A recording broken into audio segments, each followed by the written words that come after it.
Our subject tonight is Frank Craig. Frank Craig was the fourth SGIG of the Scottish Rite in Oklahoma, and he would have been the fifth, except that, as you will recall from last month, Perry Freeman never made it out of the deputy category. So he was the fourth SGIG in the state of Oklahoma. He was a definite leader all the way. You know these people who are leaders, but he was very unassuming in nature. He said that his name was Frank when he was an entered apprentice, and then as SGIG, it was still Frank, and he should be so addressed. So let's take a look at Frank. He was born at Ghent, Kentucky, April the 29th, 1870. 5 years after the end of the Civil War, so we'll give you a perspective. And he was born on the Kentucky side of the Ohio River. Ghent, Kentucky is right on the Ohio River. And when he was 7 years old, his family moved to Vevey, Indiana, which was immediately on the other side of the Ohio River. So he didn't move very far. His father was a prominent physician in this small city. So Frank finished high school there in Vevey and decided he would heed the call of go west, young man. So as a 17-year-old, he headed west and ended up in Lawrence, Kansas, where he took a job with the newspaper. While in Kansas for the next few years and still working various jobs, he was also studying law and finishing college. This is a trait that we've noticed on all of our SGIG subjects so far, is we wonder how in the world they crammed everything in. They had to be great time managers because of all of the things that they did at one period of time. His work resulted in an AB degree from Kansas State. After his college work, he moved to Wichita, Kansas, was admitted to the bar, and in Wichita, he married Florence Washburn. She was a Wichita native, and this marriage became a lifelong partnership. He practiced law there in Wichita until 1896, and then he decided that a greater opportunity was opening up in Indian Territory. So he and Florence packed up and headed to South McAlester to practice law in this recently opened up court system. You will recall that the court system that lured Perry Freeman to the city is the same one we're talking about. He became clerk of the court. So this was important for the city, this new court system. So let me interject a little McAlester history here at no extra charge. The federal government had to do something in the Choctaw Nation in the 1890s to keep peace. The condition was created because of several factors. The main one was that Indian law was just not working because it was overwhelmed and corrupt. The second reason was that the white population was way many times greater than the Indian population, and we were still operating under Indian law. And all major cases against white people had to go to Fort Smith to be tried. So of course there was a large number of outlaws here in all over Indian Territory, and so between all these factors, it was tough to keep the peace. So they created this court system to try to help the situation. Thus, the government planned to set up 3 federal courts in the general area. E.C. Chaddick, you'll remember his name from the railroad activities. He was the promoter and railroad executive. He rushed to Washington, D.C. to lobby for one of those courts to be located in South McAlester. He recognized that this would be an economic boost to not only the railroad, but also to his real estate activities, which he was involved in. So the Choctaw, Oklahoma and Gulf Railroad, which is who he worked for, that was the east-west line that came through McAlester, and that's what created South McAlester, of course, when the line came through a mile and a quarter south of where regular McAlester was located. Anyway, this was just 6 years ago. So you can see that South McAlester was created 6 years ago, and so it was still pretty much a small village. Well, this Choctaw, Oklahoma and Gulf Railroad built the largest structure in Indian Territory at that time. It was called the Cali Inlet Building, and it was to house the railroad headquarters.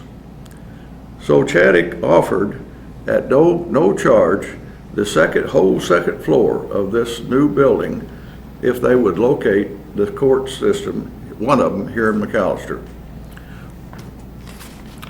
Well, it worked. They located one in Muskogee, one in Ardmore, and one in South McAlester. The other locations were already fairly organized cities, but South McAlester was just a village, and like I said, only 6 years old. The mines were bringing a lot of miners to the area, but they were, economically speaking, blue collar. The court would bring judges, employees of the court, and many attorneys, which of course would be labeled white collar. So Mr. Chaddick helped the railroad and helped himself personally, but it also put South McAlester on the map as something other than a coal town. But to give the history of McAlester in a nutshell, coal came first. The court system came second, which then set up things for the cleanup header to form in the form of a guy named Busby. And you all know the story of that. So that's a short way of saying that's McAlster's history. But the court system was very important. That's the reason I went into this. So it brought Perry Freeman here, and it brought Frank Craig here. Back to Frank Craig. After 5 years as an attorney in this city, he saw a greater opportunity in banking.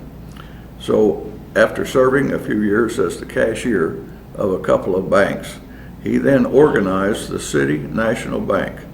They built a new building for this bank, and it still graces our downtown area. The building now houses the abstract office on the northeast corner of First and Grand, First and Carl Albert now. So Frank was a very active community leader in this new village of South McAlester, serving in leadership positions in local civic clubs, in societies, and also in his church, which was Presbyterian. Now let's explore Frank Craig the Mason. The same year he arrived in town, he started his Blue Lodge work with South McAlester Lodge number 81, now 96. He was initiated, by the way, this was shortly after this lodge was first organized. It was in 1895 when the Blue Lodge was 81 was first organized. So it was pretty quickly after that. Anyway, he was initiated December the 30th, 1896, passed on July of 1897, and raised the next month, August of 1897. So he served in the chairs, and then after his year as master, he became treasurer, and then served as lodge treasurer for the next 21 years. He received his York-Rite degrees during this period of time. Now on February the 2nd, 1901, he was in the first class to receive the LOP degrees in Indian Territory. You'll remember we've talked about this in previous talks.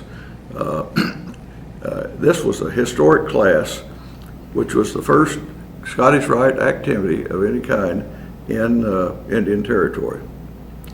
So the LOP was organized, and they had the first class February 2nd, 1901, and many of you have seen the picture. It was taken of these 24 men down at the railroad station, and but anyway, pardon me. That fall, he was able to take his Rose-Croix degrees also in McAlester, because they had at that time gotten a temporary charter for the Rose-Croix. But his Kaddish and consistory degrees were taken in Guthrie. So when they were available in South McAlester, he demoted from Guthrie to the local organization in 1905. Frank Craig was one of those founding fathers of McAlester that we've been talking about, and of the McAlester Scottish Rite, that helped build this first real temple in 1907.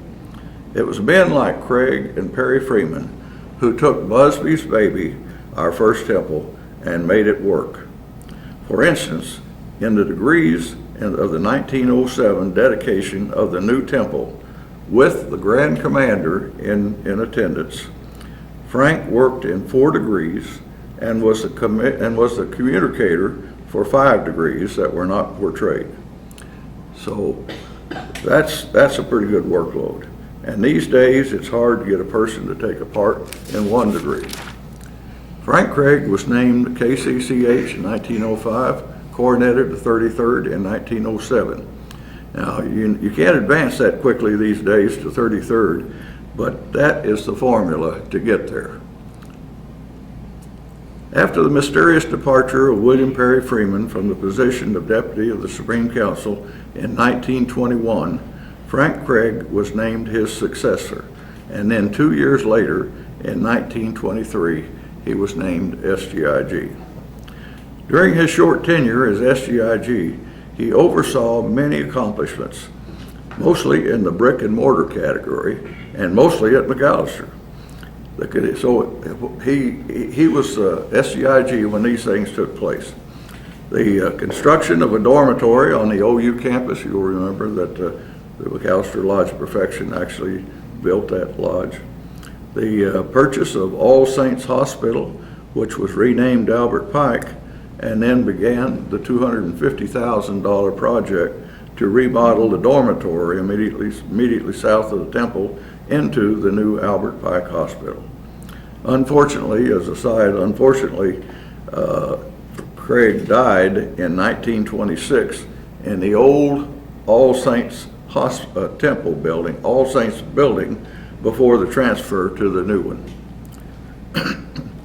Then also the erection of the new Guthrie Temple, which actually was completed in 1923, it fell under his regime.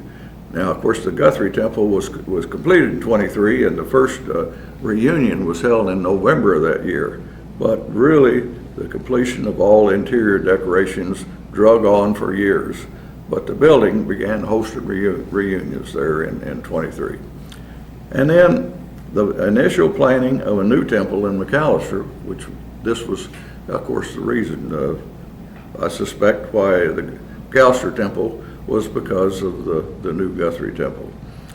And then lastly, the purchase of the land at Lake McAlester, which later became Camp Craig, named after him. Another change that he made to Scottish Rite activities, which is still being used, with changes, of course, through the years, is the implementation of a geographic membership jurisdictions. As far as I know, Craig never indicated publicly why he took this action, but the action was cheered by the McAlester Valley, and Guthrie was howling its displeasure.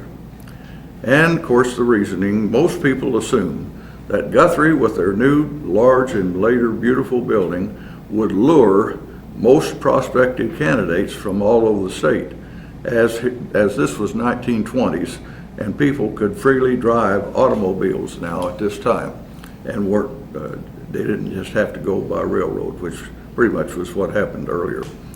Of course, this was why McAlester began planning for a bigger and better structure themselves. Anyway, this is kind of a quick word picture on Frank Craig. Sadly, this man, known as Frank, served only 3 years as SGIG, plus 2 as deputy.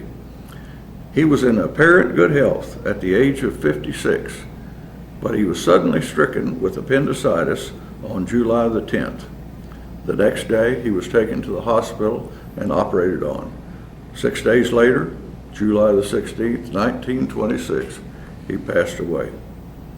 Another builder of Oklahoma masonry had laid down his working tools and passed the torch to the next generation. Frank left a mark that still stands today in the physical structures of masonry in Oklahoma. And so this is the story of the illustrious Sovereign Grand Inspector General of the state of, oh, pardon me. This was just a story of a guy named Frank. Thank you.